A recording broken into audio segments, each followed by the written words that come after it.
Hey guys, welcome back to my channel. আজ আমি এসছি নিউ টাউনের ডিয়ার পার্কে, যেটা হরিণালয় নামে পরিচিত। এখানে টিকিট কাটা যায়, যেটা টিকিট অ্যাভেলেবল রয়েছে 50 রুপিস থেকে, আর বাচ্চাদের জন্যে 20 রুপিস। বাচ্চা বলতে যাদের 5 বছর হয়নি, 5 বছর অবধি 20 টাকাতেই হয়ে যাবে। আমরা ভিতরে ঢুকে দেখি এইখানে ফুল গাছ দিয়ে খুব সুন্দর সাজানো, আর ভিতরটা খুব পরিষ্কার। এখানে অনেক রকমের পাখি রয়েছে, মাকাও রয়েছে।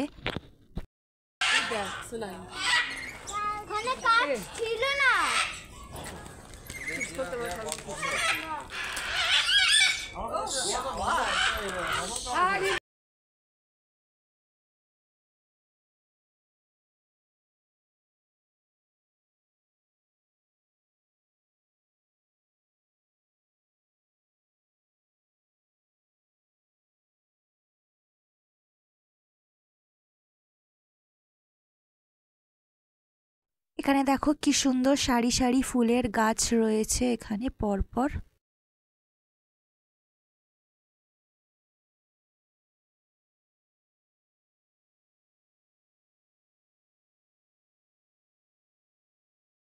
এখানটা দেখো কি সুন্দর বাচ্চাদের খেলার জায়গা রয়েছে, দোলনাও রয়েছে এখানে। আর এখানে কুমিরটা এমনভাবে শুয়ে আছে যেন দেখে মনে হচ্ছে সিমেন্টের তৈরি ক্রোকোডাইল।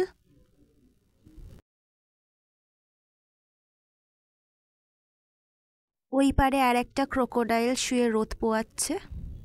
তার অপোজিটে ছিল এই বাঁদরের খাঁচা। এখানে বিদেশি বাঁদরও রয়েছে, ইম্পোর্টেড করা।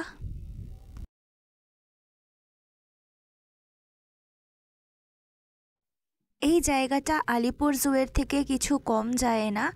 অনেক রকমের অ্যানিমালসই রয়েছে, কিন্তু ওয়াইল্ড অ্যানিমালস এখনও অবধি আনা হয়নি এখানে। শুনলাম আস্তে আস্তে সেইগুলো এখানে আসবে।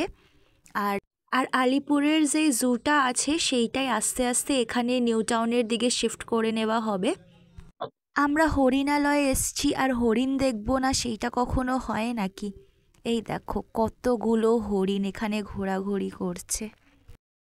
এখানে আবার একটা কিংফিশারও দেখা যাচ্ছে, জানি না তোমরা ক্যামেরাতে কতটা দেখতে পাচ্ছ সেটা।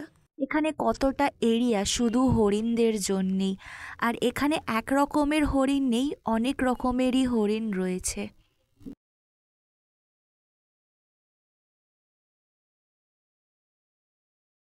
এখানে বাচ্চাদের এন্টারটেনমেন্টের জন্য দোলনা আছে, স্লিপ আছে, আর সিসও রয়েছে।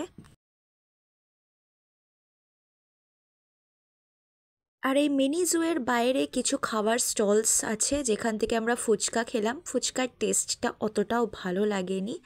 পাপড়ি চাট খেয়েছি, যেটার টেস্ট ভালো ছিল, আর আইসক্রিম খেয়েছি।